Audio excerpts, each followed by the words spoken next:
Il est exactement 9h54. Elle est prête, oui, elle est dans la Marne. C'est Éléonore Autissier et elle est à Reims exactement pour nous faire visiter l'hôtel de la Salle qui fut édifié à partir de 1545 par Henri Choilly. Et c'est dans cet hôtel que Jean-Baptiste de la Salle est né le 30 avril 1651. Et ce lieu est actuellement, vous allez le constater, propriété des frères des écoles chrétiennes. Regardez.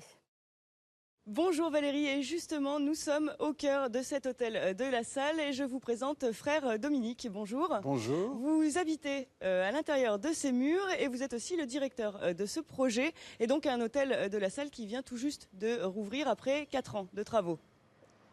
Oui, exactement. Nous sommes donc une communauté de frères vivant dans la maison et depuis 4 ans nous avons mis en place un projet d'ouverture à tout le public pour cette maison qu'on appelle l'hôtel de la Salle. Alors une maison qui date donc du XVIe siècle. Oui, 1545 la façade, la tourelle 1556-57. Oui. Monsieur Henri Choilly, marchand de draps sur la place de Reims, a fait fortune et a construit cet hôtel particulier. Alors un hôtel aussi qui a donc vu la naissance de Jean-Baptiste de la Salle. Alors en 1651, le 30 avril, naissait au foyer de Louis de la Salle et de Nicole Mouette, Jean-Baptiste, l'aîné de 11 enfants. Alors Jean-Baptiste de la Salle donc qui a créé ensuite une mission tournée vers l'éducation des plus jeunes. Jean-Baptiste de la Salle, prêtre du diocèse de Reims, a découvert par beaucoup de rencontres la pauvreté des enfants, en particulier des garçons, et il s'est dit qu'il faut faire quelque chose pour eux. Et il a développé une école adaptée aux gamins de l'époque. Et alors vous continuez cette mission en fait? Nous continuons cette mission à travers d'abord la visite de l'hôtel et puis aussi à travers le monde. Mes frères, nos frères sont engagés avec des frères des laïcs sur la mission éducative. Alors justement, regardez Valérie, on va maintenant pénétrer dans cet hôtel.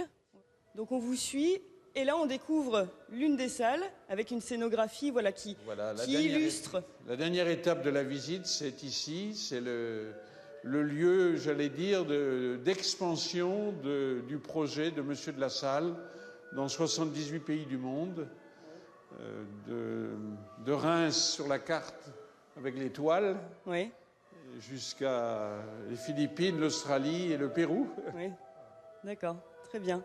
Merci. Et puis justement, on détaillera dans quelques instants ces projets éducatifs. Valérie, à tout à l'heure. Merci beaucoup, Éléonore. Il est l'heure tout de suite de retrouver Éléonore Autissier. Oui, elle se situe toujours dans la Marne, à Reims, dans l'hôtel de la Salle, un lieu que vous ne connaissez peut-être pas. Non, visite guidée et direction tout de suite la salle à manger. Valérie, nous sommes maintenant dans la salle à manger de cet hôtel particulier, toujours avec frère Dominique. Alors ici, vous avez une scénographie particulière. Donc cette table nous exprime un peu l'époque de la salle avec l'éclairage officiel, c'était la bougie. Oui, à l'époque, oui. Le pain d'épices servi lors des sacres des rois de la maison Fossier, oui, c'est d'époque.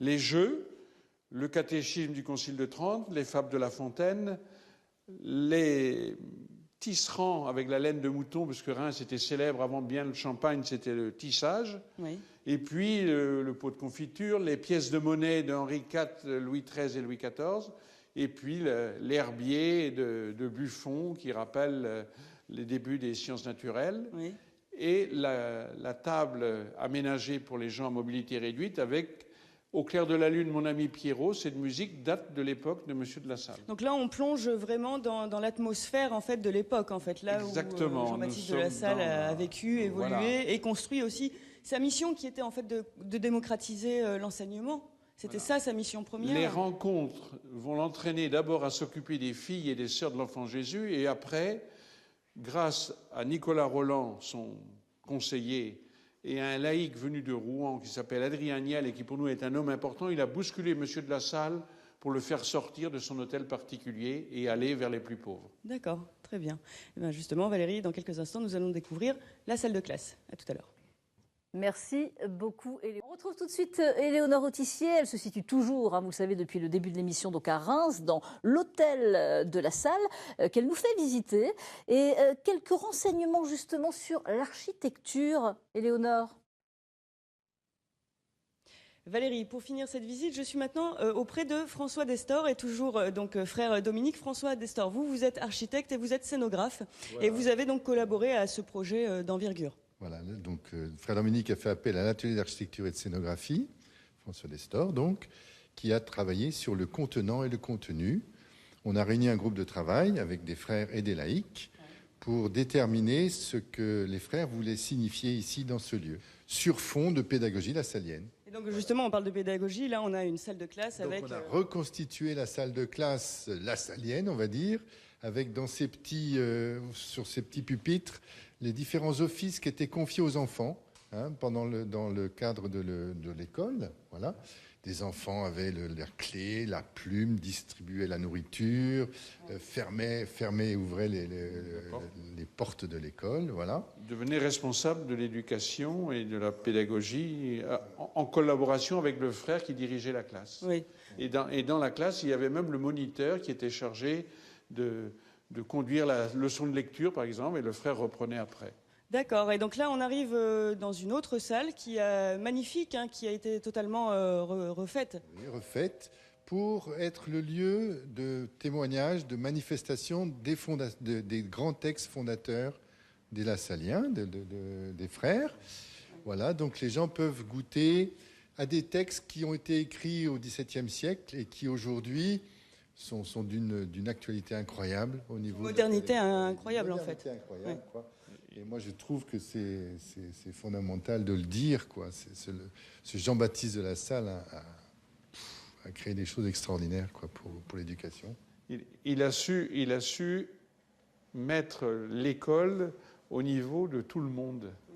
Et donc, ces textes permettent aux jeunes et aux adultes de rentrer dans une pédagogie. Alors, pour les enfants, on a mis des dessins parce que c'est plus facile que les textes. Oui. Et il rentre dans cette période où Jean-Baptiste a fondé son groupe d'hommes qu'il a appelé les Frères. Très bien. Écoutez, merci en tout cas de nous avoir fait visiter ce lieu emblématique de Reims. Voilà. Et puis Valérie, je vous dis à bientôt. Nous pousserons la porte d'un autre lieu de la région.